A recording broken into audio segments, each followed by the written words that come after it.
एकामेकांच्या परिस्थितीबद्दल. तर थोडंसं काही गोष्टी आपण ऍड करून सांगतो. मीठ, मिरची, कांदा, कपडे आहे की नाही, ऍड आपणच ऍड केलं, ते काही याच्यात नसतं. तर निरोप असा होता की बाबा ती मुलगी पळाली, पडली आणि त्याच्यामुळे झाली. बरोबर. त्या मुलीच्या मनाला लागला, त्या मुलाने तिला फसवलं आणि म्हणून ती काय केली, पळून. निरोप काय होता, पडली म्हणून तिला लागलं. निरोप असा गेला. तो निरोप पुढे गेल्यानंतर तिचा तो शेजारी आहे ना, त्याच्यावर काहीतरी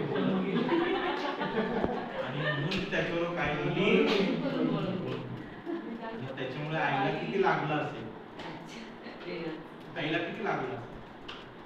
बरोबर. तो रमेश आहे ना, रमेश, आता नाव ऍड झाली कार्यासाठी.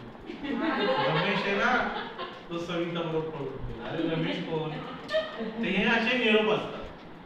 त्याच्यामुळे कोणत्याही कान गोष्टींवरती आपण विश्वास ठेवता कामा नये.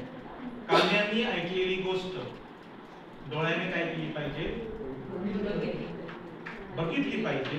आणि डोळ्याने बघितलेली, कानाने ऐकलेली गोष्ट एकदा संयमाने तपासली सुद्धा पाहिजे. व्हेरिफिकेशन आपल्याला काय तो व्हेरिफिकेशन. म्हणून तर सरकार काय करतं, व्हेरिफिकेशन करतं. कसला आधार, पॅन, तुमचं नाव. त्यांना तुमच्या चेहऱ्यावर विश्वास नाही, त्यांनी तुमच्या नावावर विश्वास नाही. बरोबर. ते काय बघतात, तुमचा आधार नंबर टाकतात, पण थंब पण मागतात, तूच आहेस का. नाही मी आधार नंबर टाकला आणि ओके म्हटलं, लागली तुमची हजेरी. तो म्हणतो नाही, तुम्हीच आधार टाका. बरे आधार कोणी टाका, म्हणतो तुम्हीच मारायचं. मला तेवढंच नाही, फोटो येतो लगेच थंब घेताना, अरे हीच आहे ना. हे पडताळलं जातं कोणाकडून, सरकार. त्याच्यामुळे ऐकण्याचं कौशल्य खूप महत्वाचं आहे. दोन एक्झाम्पल आपण ऐकण्याचं कौशल्य